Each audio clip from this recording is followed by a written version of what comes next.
Canadian pianist Jan Lisiecki speaks with AMC's William Ford about his musical upbringing, his dual identity as both Canadian and Polish, and life on the road as one of the most sought-after pianists of his generation. He reflects on how he approaches programming, his philosophy of risk in live performance, and why Chopin's Preludes remain central to his recital life. Lisiecki also discusses nerves, personal rituals, and how he maintains focus amid a demanding international schedule. He shares candid thoughts on listening habits, reviews, and the realities of managing a career as a self-employed artist. Known for his clarity, intelligence, and emotional restraint at the keyboard, Lisiecki reveals the discipline behind that calm exterior.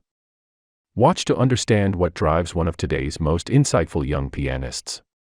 Subscribe to youtube.com/@Atlanta Music Critic for more conversations with leading voices in classical music. Download Balancing the Scales of Classical Music at atlantamusiccritic.com for in-depth studies of America's orchestras. Please remember to like and subscribe because every interaction helps others discover our channel, supports independent arts journalism, and keeps thoughtful interviews like this one coming your way. And visit patreon.com/Atlanta Music Critic to become a patron at any level. Now, here's William and Jan. So it is afternoon wherever you are. Yes, it is. It's 3 p.m. Okay, so you're in Germany. Yeah, I'm in Poland at the moment. It's my European base. I just finished concerts on Sunday, so I just got back, and on Wednesday I'm leaving again. So the typical life on the road. How long will you be in Poland? Just the 2 days this time. Where do you stay when you're in Poland? Do you have family there that you visit? I have from my father's side, my grandmother and his brother are in Poznań, which is halfway between Berlin and Warsaw.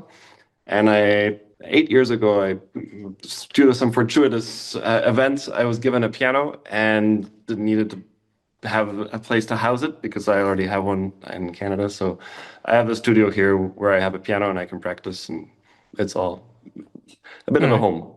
I know there are lots of stuff about you and your upbringing, but I did have a few questions I wanted to ask. Go for it. I saw one in depth where you were about 12 or 13 years old, something like that. And they interviewed your parents. Apparently, the only one they ever agreed to. Still haunting them. Your parents themselves were not musicians. No.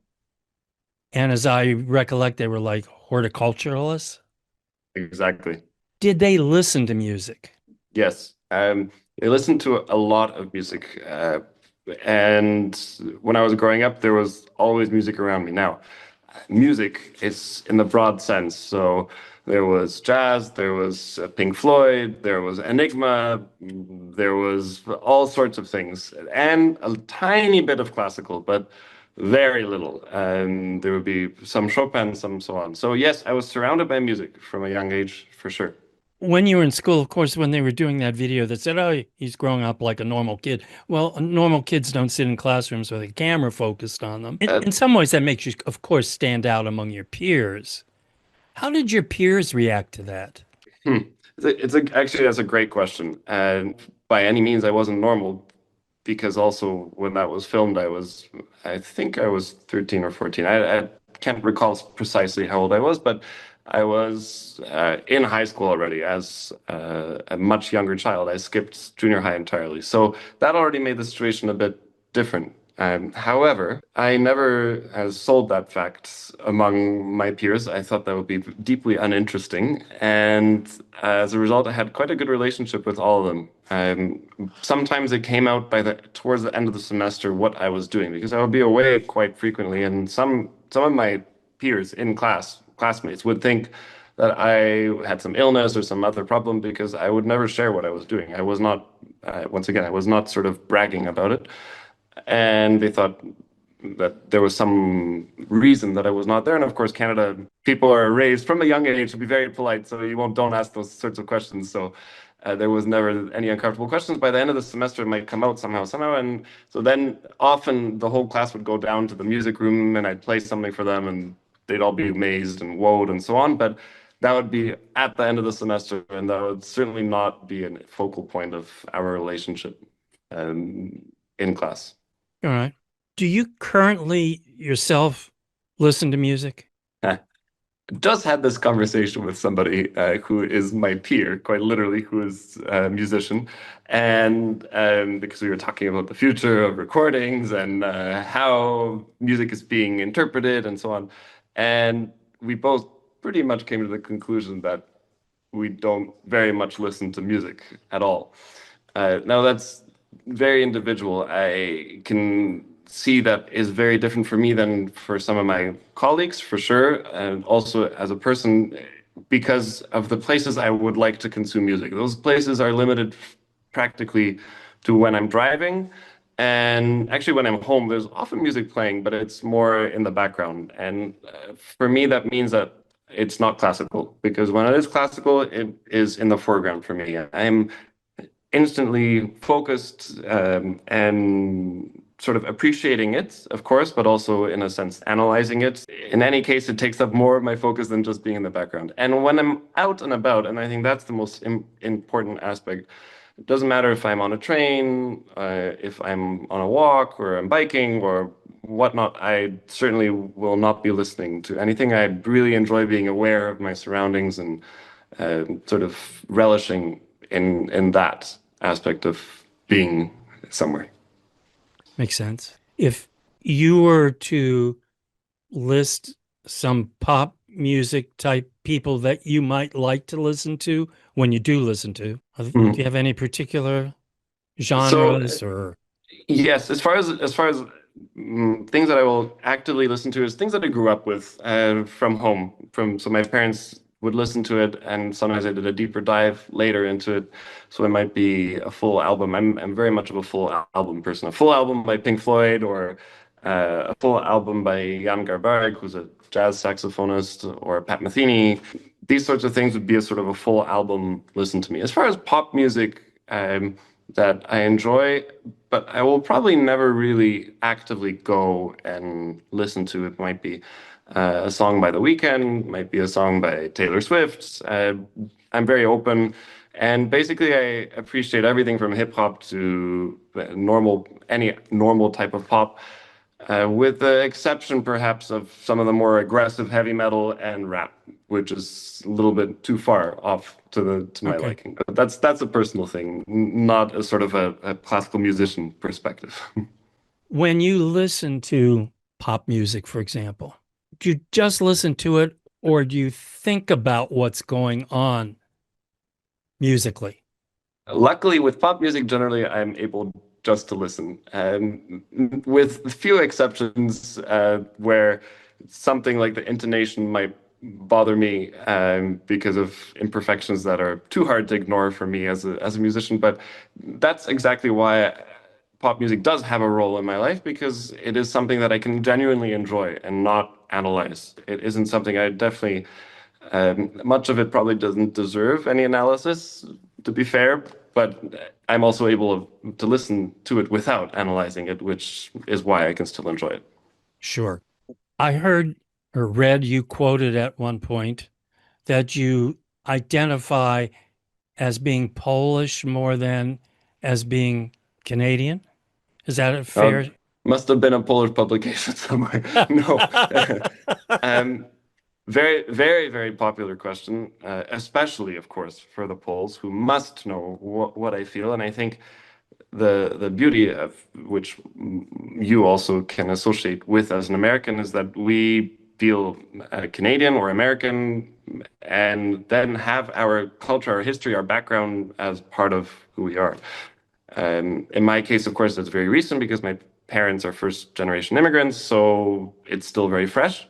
But nevertheless, I'm a born Canadian, so I feel Canadian. And then I am able also to associate with being Polish. I do have a Polish passport. I do speak Polish fluently. When I'm here, I understand the culture.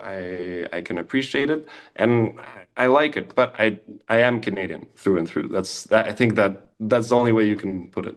And the reason I ask is I was going to say, well, how would you know what it is to feel like a Pole?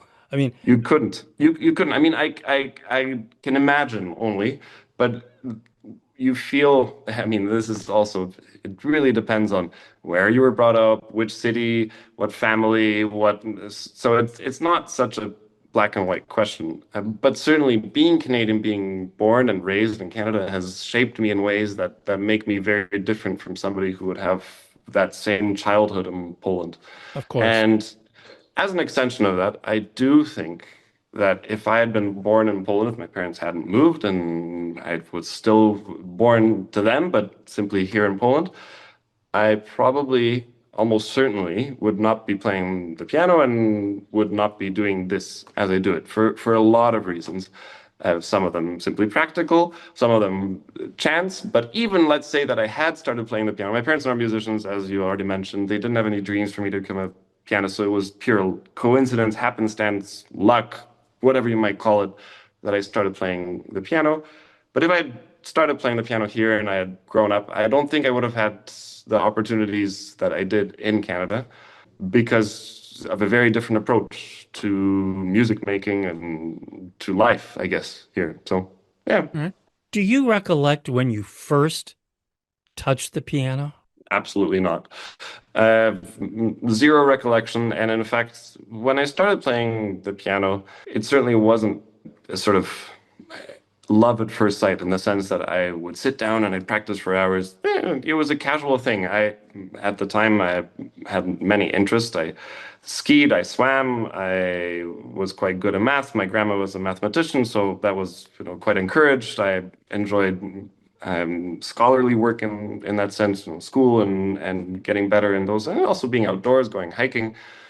Music was just one of the elements of my life, a different one, to be fair, but not to be taken very seriously. And I guess also when you're starting out and nothing's really easy and nothing's going the way you want and you can't really do anything that makes any sense, there's no music, there's no phrasing, no sound, no continuity. It's just hard enough to get from point A to point B in the piece. It's also less fun. It did take off quite quickly. Of course, when you think in sort of in pure numbers, from the age I started playing, which was 5, to the time when I played with an orchestra first, which was when I was 10, that is quite a big progression. But so obviously there was a passion for it quite soon on. But I don't remember sort of the first days with the piano whatsoever. Do you remember when it became passionate? It had to be before 10, had to be later than 5. So you're totally right. Sometime in between one and the other. It's hard. It's hard to pinpoint, and I think that's actually a common theme in my entire journey with music. Because unlike some of my colleagues, I wasn't thrust into fame by one particular event. It wasn't a competition win. It wasn't. I don't know, TV show appearance or sort of a collaboration that really thrust me in. It was multiple small steps that combined created an incredible thing for me and led me to where I am today. But that also would probably apply to my passion to music because obviously it was within me. I am a strong believer that we all actually have an affection and a love and a need for music in our lives. It's one of the basic things. If you look at all cultures around the world, music has a role in some sense or another.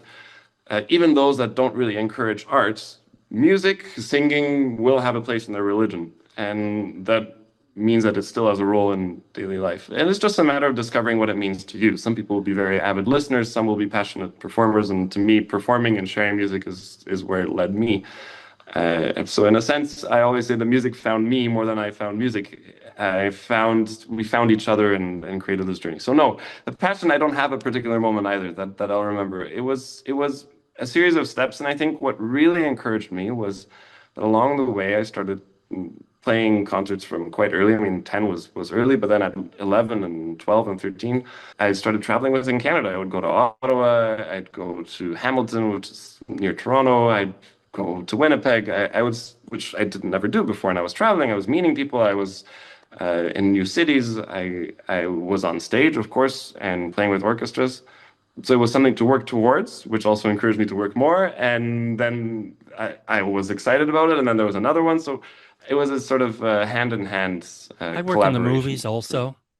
And I do know that there are some actors who have pre-scene rituals in order to get them into the right space. Do you have something like that that you do before a performance? There's actually a lot of things, and you have to learn that over the years. I play around 100 concerts a year, give or take. Some years it's a bit more, some years a bit less, but point being that it is quite a few. So over the course of the year, you have many days where you're at work, and none of those days will look the same. So rituals have to be very small and have to be personal and have to be adjusted for the day, for whatever you are able to do. And none of them sort of are an encumbrance to me. The one thing is very simple that I always do and that I never have to worry about is saying a prayer before going on stage. I'm not a deeply religious person in the sense that I'm a member of an institution and I have to go to that institution, but I think it is a wonderful thing to be able to set your own goals for yourself for that afternoon, for that performance, for that evening, what you'd like to do, what you'd like to achieve, who you would like to thank for what you're about to do, and sort of put that in your thoughts, be conscious about it, and also then prepare yourself for what you're about to do in the sense of focusing. So that's one very basic ritual. And then there's others. It might be, the rituals can be very practical. I mean, just making sure that you're well rested. Try to get a nap before. Try to eat properly before. It doesn't matter. But none of the other rituals really count. That's about the only one that I always do. Do you ever get anxious before performance? Oh yes. Oh, for sure. 100%. And it can be, there's a broad range of how serious those nerves can be. There can be just a little bit, which is ideal, of course, and then you're just on sort of on your best behavior, on really on your toes and working on what you're doing and focused. And then there can be almost nerves that are a hindrance to what you do. And the key is to be able to deal with both types and survive both those that are very challenging and those that are just in the background. Have you identified what it is that triggers more anxiety than less anxiety? Totally. There, I think there's a sort of a psychological aspect. Is the psychological one is the performances that you perceive to be important for whatever reason, and also the psychological one is simply we don't end up having the same mood every day, and there's some days where we feel more fit to do something, and others where we feel less willing or able to do so. So that's the very sort of the ones that are harder to control. And then there's the other aspect is preparation. And now preparation is not a matter of how many times you've practiced something or how long you've been working on it or whatever, but also sometimes a matter of how much you've been doing recently. And if it's this month, for instance, I had 7 different concertos and a recital program. And there were ups and downs for me in terms of mental state, not in terms of physical preparation because they were all on the same level, but certain concerts were more challenging for me than others, and not necessarily the obvious ones, just because of how you feel. So I tried Sure. to deal with it in the most natural way possible. Have you ever had a performance that you walk away from and say, "Hey, that was not good"? Entire performance? No. Parts of performance? Sure. There's there's always there's never been an instance that I felt like I did a disservice to the music or a disservice to the audience entirely. Are there performances I wish I could have done better on? Absolutely. But that ultimately is what makes our art special.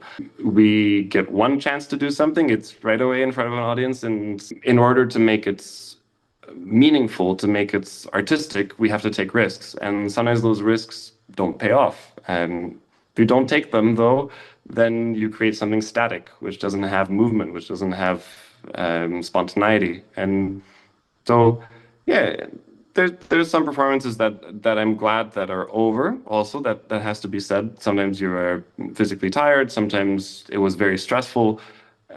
Sometimes you're dealing with there's scenarios. Perhaps the piano isn't the best for you. Perhaps the conductor isn't the greatest. So Although they're all great, I'm sure. Mm.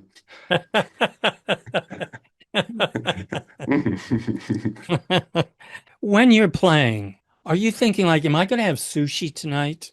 There's performances that your mind wanders, and I've learned also over the years to be more present in the moment. I think it gives you more joy. It's a fine balance because if you're too hyper analytical, that's also one of the aspects of nerves, especially if you're playing with an orchestra. And in the concerto, you're starting to think, well, what's coming next? Which part is it? And what am I going to do there? And how is this going to turn out? Then you sort of jinx yourself. You put yourself into a box as opposed to just being present in the moment. But also, if your mind starts to wander, then you can pretty much be sure that the audience's minds are also going to wander. So if mine's wandering, theirs are going to be wandering. That's probably not a good thing. So you do catch yourself sometimes. Catch yourself thinking about something else. That's just natural. You are very, very much alone in the music, and that's actually sometimes a sign that you're very comfortable with what you're doing. So it's not entirely negative. Right. As you look back on what you've done, do you have any regrets? Hmm. I hope maybe I'm still too young for regrets. Good point. I think that I'm very fortunate because none of the major steps that I took were wrong. I didn't take any wrong turns. Personally and professionally, I am very happy with the decisions I made. But part of that is also taking time and thinking about them and also making some hard decisions. I'm having some hard conversations with people, with it's hard to say companies, but those that sort of that work in the business to make those decisions that at the time you think, oh yeah, you should do this for sure. This is a great project. I mean, it's great. It's famous people, famous so on. It'll be great for you. And if I didn't feel it, then I would say no. And I'm very grateful because so far I haven't had any of those that I've done something now where I say, oh, I wish I had decided not to do it in the end. Do your parents ever counsel you with regard to your career? Absolutely. They've been with me every step of the way. They're not musicians, so as we've discussed many times already, so we've all learned everything about this life, this world, this business together. There's a lot to learn, of course. Coming from the outside, you don't know many of the particularities, the details, and I'm sure I still don't know a lot of what's going on. But whatever I did learn, I learned with a fresh mind and fresh eyes and made my own decisions then, as opposed to those that were the right decisions or those that were based. So absolutely all the time. And I will still talk about major decisions with them sometimes for weeks. I'll be in their ear talking about it and asking what they think. And I'm very fortunate that they've been incredibly supportive of me every step of the way. Do you attend much to the business side of classical music, the classical music industry, so to speak? Yes and no. I mean, and I am running a business. I am self-employed, and I have to make decisions that serve both the musical side and the business side. And usually those go very much hand in hand because this is not a short-term career, hopefully. So decisions you make today will impact you in the future. They will either come back to haunt you if you made the wrong one or help and support you if you made the right one. So there's a lot. But as far as the sort of well, there's many layers of this. Of course, I have management. They take care of contract negotiations, but I'm definitely part of discussing those with them. I book my own travels. That's important for me because I've learned that otherwise, I'm not happy if I haven't done it myself, if I haven't made those choices, those tough choices. Do you wake up at 6 a.m. or land at 2 a.m.? Unless I made that choice myself, then you can only blame somebody else. Otherwise, you can only blame yourself. So better. And then the last one is I do my own taxes because I think it's important to know what you're doing. Not only are they very complicated, so I don't really trust in anybody to do them properly, but also because then you really know what's happening on both sides of the business. So that is yes, my nose is a little bit in it for sure. Okay, good answer. Do you read reviews of your work? Yes. And any colleague who will say they don't is pretty much lying. I can tell you, and I have friends who will say they don't read it, but then a year later they'll be like, "Oh yeah, I wish I." I'm like, "Where did you read that? That was exactly from that review. I remember that we were playing together, and you had that review, and they said that about you, and now you're sort of thinking about it." So yes, of course, there's a difference. Some I don't actively seek them out, but if they're presented to me, I will read them, both good and bad. As a matter of fact, I was just playing a recital in Madrid, and I think this would set the record for the most reviews ever received for one recital. I received 6 reviews for one concert. Newspapers, blogs, backtrack, you name it. There's like everything is there, and the opinions were all positive, but what they perceived from the concert were completely different. What they perceived as the strength, the weaknesses, that just is a wonderful perspective onto the audience and how where you sit in the hall, what mood you're in, what your association with the composers is, how that changes. The only time that I really do get upset at reviews is when they make assumptions about me and my personal life and also my choices in interpretation. When those assumptions are made and not presented as opinion, but as matter of fact. And sometimes they could be not further from the truth. So, and of course, then there's some that are just plain dumb, both on the positive and the negative side. When I read a review relatively recently, not of my concert, but of a colleague's in the New York Times, he was playing in Carnegie Hall, and the review starts that, he played it from memory. I'm thinking, are you serious? Is a review in the New York Times? And it wasn't by Zachary Wolfe or Tomasini. Obviously, it was by somebody who never had written a review previously in the New York Times, and you think that's seriously what's published here. So yeah, there's some that do make you raise your eyebrows without a doubt. I write a lot about and do reviews. I'm always aware of those kinds of issues that isn't my projection onto what the performance is, which I try to avoid. I try to have some objectivity, but of course, none of us can be truly objective. But anyway, your But it is points your are well personal taken. opinion, and you're very, very entitled to it. That's why I appreciate it when the review is structured and there's opinions, and it be it positive or negative. I'm happy to embrace both. That's why I say those assumptions that are made, because if the assumption is that the performer is tired, or the assumption is that, for example, the piano is poorly prepared, or that I don't like the conductor, or there's sometimes things that are made that are very, very serious, or about me and how I prepared the piece and who I was listening to and how I copied their interpretation, when in fact I didn't even know that this person had recorded this piece, definitely certainly never had listened to it. So those types of leaps that are then written and published as matter of fact, and you think, okay, well, that might be a step too far, a bridge too far. Got it. All right. You're coming to Spivey Hall, which is I think your only performance coming up in the US. Yes.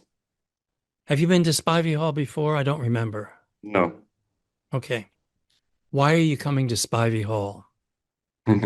Well, I'm coming because it works in my recital routing. That it's actually a very simple thing, and of course I'm very glad. I'm looking forward to playing there. So at the moment I can't say that I look forward to any other aspect than the fact that I'm coming and performing for the first time in the Atlanta region, and that I am playing this program for the audience in Spivey Hall. I'm playing it also at the time. I'm playing it in Ottawa and in Toronto. And before that, I'm in Europe playing it in Prague, Vicenza, and Torino. So it's part of just the recital period. It worked. I'm glad it did.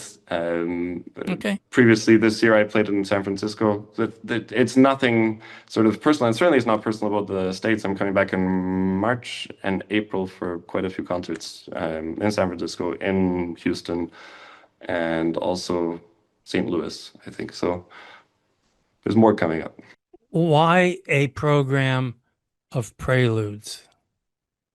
I'm sure you're asked that 1,000 times. Absolutely. You can see the smile already. To me, a very quintessential aspect of presenting and performing a program is also the structure of the program itself. Of course, it's important to find pieces that you like, that you want to share with the audience. But more than that, also, I think the responsibility as a recital performer, as a soloist, is to create a program, just like one does in the best instances when you go to the symphony, where it is cohesive, has sense, and isn't just something slapped together because that happens to be the pieces you want to play at the time, or the pieces that worst you just know and want to play. Um, so the program, the structure of the program is very important. And in this case, the cornerstone, the centerpiece are without a doubt the Preludes Opus 28 by Chopin, the 24 preludes that create a cycle, that are a format, that are well-known, beloved, that even those that might not know all of Chopin's music will recognize Opus 28, number 15, so-called Raindrop Prelude. That'll be something that they can latch onto and say, ah, yes, I remember this, I've heard this before.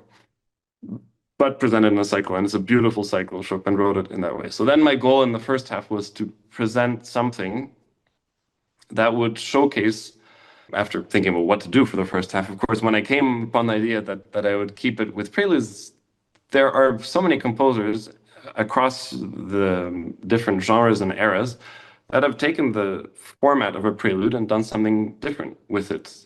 And that's exactly what I'm showing. We have Bach, where in a sort of quite a risky move, I would say I'm detaching the prelude from the fugue. The corresponding fugue is gone. We just have that prelude. But then we have also composers such as Rachmaninoff, who wrote fantastic preludes, Messiaen, whose preludes are phenomenal but not so often heard, to composers that probably most audience members will have never heard before, especially in this light, the Górecki, the Szymanowski. It's a full cycle. It has some wonderful links, and that was also very important because, of course, a prelude, something leading into something else. It comes before the main event. So, of course, here we have a cycle of preludes, so one naturally has to lead into the next, and that was a big part of also putting it together, that I had to make sure that they have a cohesiveness, that they work together. And I do that sometimes by moods, by characters, by keys, without a doubt. There are no clashes of unpleasantness when you change between them.